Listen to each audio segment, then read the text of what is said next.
ನಾನು ನಿಮಗೆ ಒಂದು ಸೀಕ್ರೆಟ್ ಇಂಗ್ರೀಡಿಯೆಂಟ್ನ ಹೇಳ್ಕೊಡ್ತೀನಿ. ಇದು ಹಾಕೋದ್ರಿಂದ ಈ ಬೆಂಡಿ ಮಸಾಲ ಟೇಸ್ಟು ತುಂಬಾ ಚೆನ್ನಾಗಿ ಬರುತ್ತೆ ಟೇಸ್ಟು.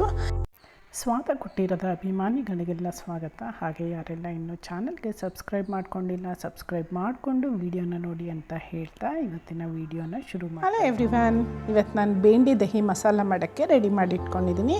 ಇದನ್ನು ನೀವು ರೈಸು, ಪೂರಿ, ಚಪಾತಿ ಯಾವುದ್ರ ಜೊತೆ ಬೇಕಾದ್ರೂ ತಿನ್ಬೋದು. ತುಂಬ ಟೇಸ್ಟಿಯಾಗಿರುತ್ತೆ. ಇದಕ್ಕೆ ನಾನು ಒಂದು ಬೌಲ್ನಷ್ಟು ಬೆಂಡೆಕಾಯಿನ ಹೆಚ್ಚಿಟ್ಕೊಂಡಿದ್ದೀನಿ. ಹಾಗೆ ಒಂದು ಈರುಳ್ಳಿಯನ್ನು ಕಟ್ ಮಾಡಿ ಇಟ್ಕೊಂಡಿದ್ದೀನಿ. ಟೊಮೆಟೊನ ಸ್ವಲ್ಪ ಕಟ್ ಮಾಡಿ ಇಟ್ಕೊಂಡಿದ್ದೀನಿ. ಮತ್ತು ಒಂದು ಅರ್ಧ ಕಪ್ಪಷ್ಟು ಮೊಸರನ್ನು ತಗೊಂಡಿದ್ದೀನಿ. ಎಣ್ಣೆ ಸ್ವಲ್ಪ ತಗೊಂಡಿದ್ದೀನಿ. ಮತ್ತು ಕೊತ್ತಂಬರಿ ಸ್ವಲ್ಪನ ನೀಟಾಗಿ ತೊಳೆದು ಹೆಚ್ಚಿಟ್ಕೊಂಡಿದ್ದೀನಿ. ಒಂದು ಸ್ಪೂನ್ನಷ್ಟು ಜೀರಿಗೆನ ತೊಗೊಂಡಿದ್ದೀನಿ. ಒಂದು ಸ್ಪೂನ್ನಷ್ಟು ಕಸೂರಿ ಮೇಥಿ, ರುಚಿಗೆ ತಕ್ಕಷ್ಟು ಉಪ್ಪು. ಮತ್ತು ನಾವಿವಾಗ ಈ ದಹಿ ಮಸಾಲ ಆದ್ದರಿಂದ ನಾವು ದಹಿಗೆ ಕೆಲವು ಮಸಾಲ ಪೌಡ್ರನ್ನ ಆ್ಯಡ್ ಮಾಡ್ಕೋಬೇಕಾಗತ್ತೆ. ಇದನ್ನು ನಾನು ಆಮೇಲೆ ಹೆಂಗೆ ಮಿಕ್ಸ್ ಮಾಡೋದು ಅಂತ ನಿಮಗೆ ತೋರಿಸ್ಕೊಡ್ತೀನಿ. ಫಸ್ಟ್ ಈಗ ನಾವು ದಹಿ ಮಸಾಲಾನ ರೆಡಿ ಮಾಡ್ಕೊಳ್ಳೋಣ. ಅರ್ಧ ಕಪ್ಪು ಮೊಸರಿಗೆ ಒಂದು ಅರ್ಧ ಚಮಚದಷ್ಟು ಅರಿಶಿಣ, ಮತ್ತು ನಾನೀಗ ಇಲ್ಲಿ ಸಬ್ಜಿ ಮಸಾಲ ಅಂತ ಸಿಗುತ್ತೆ, ಅದನ್ನು ನಾನು ಒಂದು ಅರ್ಧ ಸ್ಪೂನ್ನಷ್ಟು ಹಾಕ್ಕೊಂಡಿದ್ದೀನಿ. ಹಾಗೆ ಇದಕ್ಕೆ ಕಿಚನ್ ಕಿಂಗ್ ಅಂತ ಸಿಗುತ್ತೆ, ಇದನ್ನು ಕೂಡ ನಾನು ಒಂದು ಅರ್ಧ ಚಮಚದಷ್ಟು ಹಾಕ್ಕೊಂಡಿದ್ದೀನಿ. ಗರಂ ಮಸಾಲ ಪೌಡರ್ನ ಯೂಸ್ ಮಾಡ್ತಾಯಿದ್ದೀನಿ, ಇದು ಕೂಡ ಒಂದು ಅರ್ಧ ಚಮಚದಷ್ಟು ಹಾಕೋತಾ ಇದ್ದೀನಿ. ನೆಕ್ಸ್ಟ್ ಈಗ ನಾನು ಇದಕ್ಕೆ ಚಿಲ್ಲಿ ಪೌಡರು, ಕಾಶ್ಮೀರಿ ಚಿಲ್ಲಿ ಪೌಡ್ರನ್ನ ಒಂದು ಅರ್ಧ ಚಮಚದಷ್ಟು ಹಾಕೋತಾ ಇದ್ದೀನಿ. ಈಗ ಎಲ್ಲನೂ ಚೆನ್ನಾಗಿ ಬೀಟ್ ಮಾಡಬೇಕಾಗತ್ತೆ.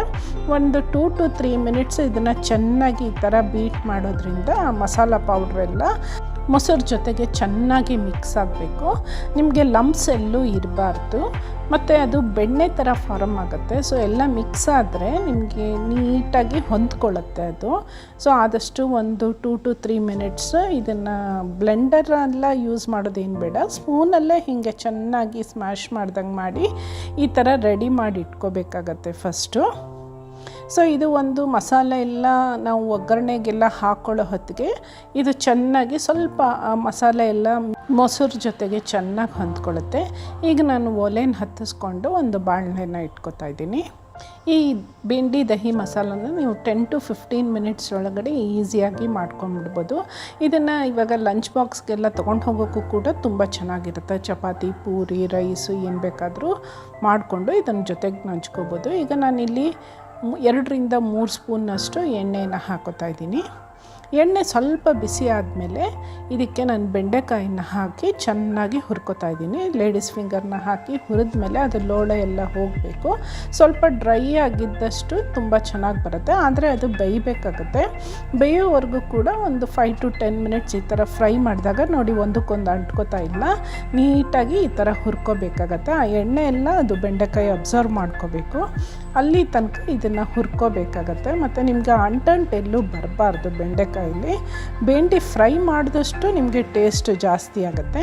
ಈಗ ನಾನು ಇದನ್ನು ಒಂದು ಬೌಲ್ಗೆ ತೆಗೆದು ಹಾಕೋತಾ ಇದ್ದೀನಿ.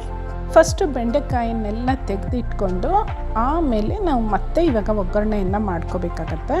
ಸೊ ಅದ್ರ ಜೊತೆಗೆ ಮಾಡಿದ್ರೆ ಚೆನ್ನಾಗಿರೋದಿಲ್ಲ. ಸೊ ಈಗ ಮತ್ತೆ ಬೆಂಡೆಕಾಯೆಲ್ಲ ತಗೊಂಡ್ಮೇಲೆ ಮತ್ತೆ ಈಗ ಒಂದು 3 ರಿಂದ 4 ಸ್ಪೂನ್ನಷ್ಟು ಎಣ್ಣೆನ ಹಾಕೋತಾ ಇದ್ದೀನಿ. ಬೇಕಾದರೆ ನೀವು ಇಲ್ಲಿ 1 ಸ್ಪೂನ್ ತುಪ್ಪನೂ ಕೂಡ ನೀವು ಆ್ಯಡ್ ಮಾಡ್ಕೋಬೋದು.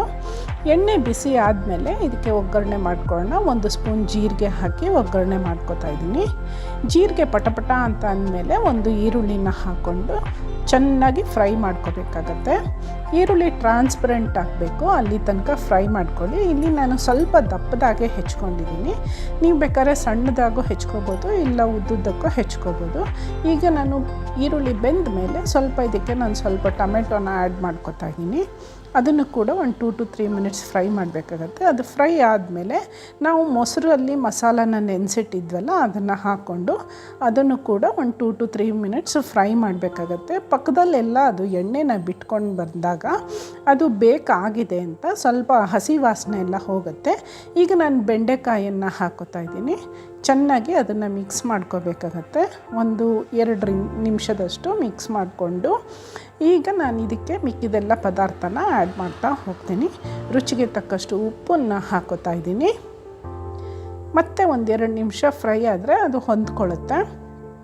ಈಗ ಕಸೂರಿ ಮೇಥಿ ಮತ್ತು ಸ್ವಲ್ಪ ಕೊತ್ತಂಬರಿ ಸೊಪ್ಪನ್ನು ಕೂಡ ಇದಕ್ಕೆ ಹಾಕ್ತಾಯಿದ್ದೀನಿ. ಮತ್ತು ಈಗ ಇಲ್ಲಿ ನಾನು ನಿಮಗೆ ಒಂದು ಸೀಕ್ರೆಟ್ ಇಂಗ್ರೀಡಿಯೆಂಟ್ನ ಹೇಳ್ಕೊಡ್ತೀನಿ. ಇದು ಹಾಕೋದ್ರಿಂದ ಈ ಭೇಂಡಿ ಮಸಾಲ ಟೇಸ್ಟು ತುಂಬಾ ಚೆನ್ನಾಗಿ ಬರುತ್ತೆ. ಟೇಸ್ಟು 1 ಸ್ಪೂನ್ ಸಕ್ಕರೆಯನ್ನು ಆ್ಯಡ್ ಮಾಡಿದ್ರೆ ತುಂಬ ಚೆನ್ನಾಗಿರುತ್ತೆ. ನಾವು ಟೊಮೆಟೊನ ಯೂಸ್ ಮಾಡಿದಾಗ ಅದಕ್ಕೆ ಸ್ವಲ್ಪ ಸಕ್ಕರೆನ ಆ್ಯಡ್ ಮಾಡಿದ್ರೆ ಟೇಸ್ಟ್ ತುಂಬ ಚೆನ್ನಾಗಿ ಬರುತ್ತೆ. ಈಗ 1-2 ನಿಮಿಷ ಫ್ರೈ ಮಾಡಿದ್ರೆ ನಮ್ಮದು ಭೇಂಡಿ ದಹಿ ಮಸಾಲ ರೆಡಿ ಆಯಿತು. ನಿಮಗೆಲ್ಲ ಈ ರೆಸಿಪಿ ಇಷ್ಟ ಆಗಿದ್ರೆ ಲೈಕ್ ಮಾಡಿ, ಶೇರ್ ಮಾಡಿ, ಕಾಮೆಂಟ್ ಮಾಡಿ. Thank you for watching.